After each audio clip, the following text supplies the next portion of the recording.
so that we can always have feedback. So number 3, as we almost come to the end, number 3 is the general overview of the guidelines. The guidelines are expected to harmonize provision of chaplaincy services delivery in basic education institutions. The guidelines start with the preliminary pages of previous, which is usually signed by the CS, the acknowledgement by the peers, the table of contents, and the acronyms, and the definition of terms. So in the definition of terms, it's good to note that the school chaplain has been defined as a clergy, such as a minister, priest, pastor, rabbi, sheikh, or imam, or a lay representative of a religious tradition, appointed to public or a private learning institution by the sponsor to promote the learner's well-being through provision of pastoral care and counseling. And on this part, I would like the director to elaborate more on the definition of the clergy, of the chaplain, so that you understand exactly what we are saying. That you will not be in that school where you go. Do you only have learners from your religious or religion affiliation? Do we only have learners like alliance? Who are the learners? What is the composition of the learners? National, isn't it? National. So, do we have somebody taking care of the Muslim students?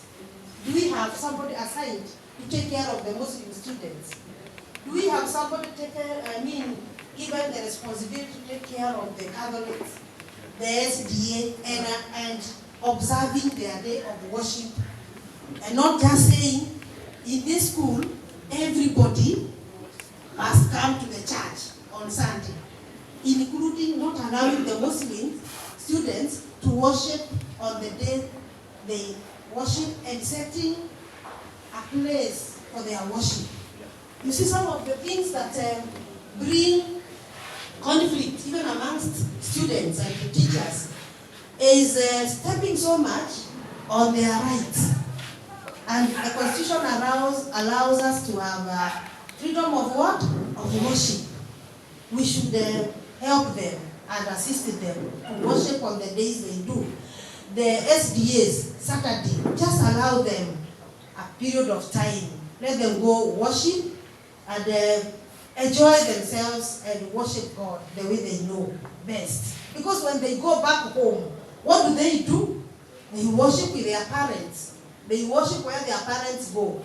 So we were saying with the chairman here and of the committee that then the chaplain in that school will take the overall, will be like the overseer and coordinate the other patrons of the other faiths that are in the school.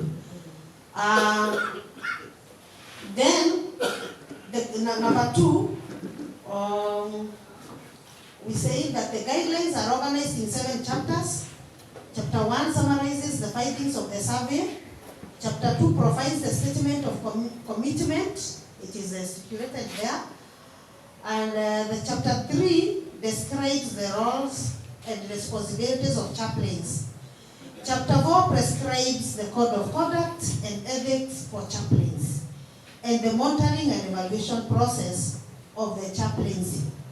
Some of the provisions of the code include adherence to all relevant Ministry of Education policies and guidelines, maintaining decorum when interacting with the learners, being accurate and impartial in providing information. The chaplain will also be required to adhere to the national values and principles of governance as prescribed in Article 10 of the Constitution of Kenya. Chapter 5 outlines the capacity building for chaplains to enhance their skills and knowledge, to improve on their service delivery. So the Ministry of Education, in collaboration with the relevant faith-based organizations, will review the areas of capacity building from time to time. This chapter 5 is a chapter that chaplains should look into very keenly. Times are changing. Learners are getting a lot of information even before you. Some of these learners now, when they heard that, we've been going even to some schools. Like the last validation we were hosted at Mama Gina Girls. When they hear it is chaplains who are in their school, some go to their phones and they are Googling, what is chaplains? Who is a chaplain? Those kind of things. So I want to say that we do not want to be challenged by the times we are living in. We want to have first-hand information, be equipped with the relevant skills and knowledge.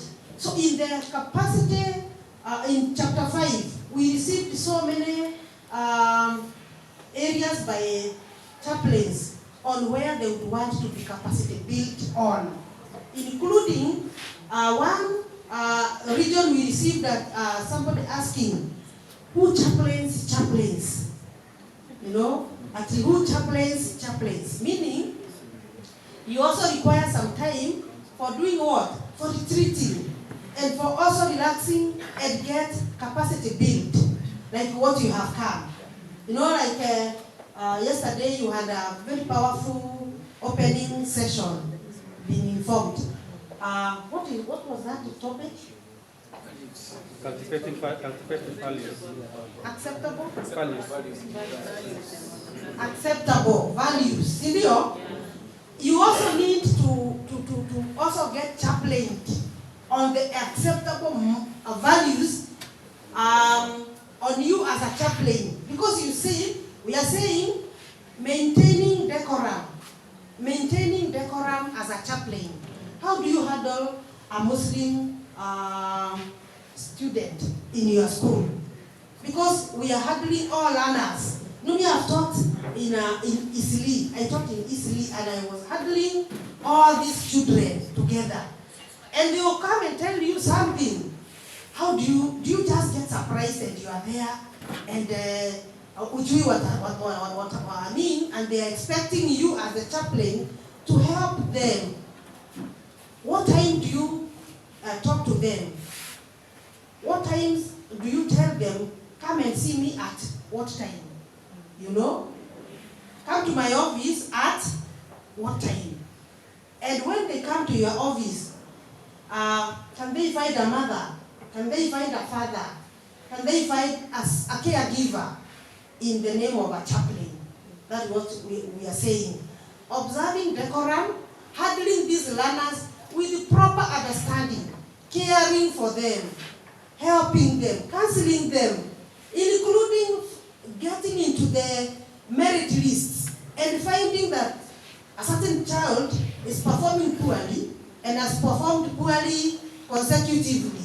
It is your role as a chaplain, get to know, why is this student behaving and performing this poorly? What has happened? What could be the problem? Such things. Then chapter 6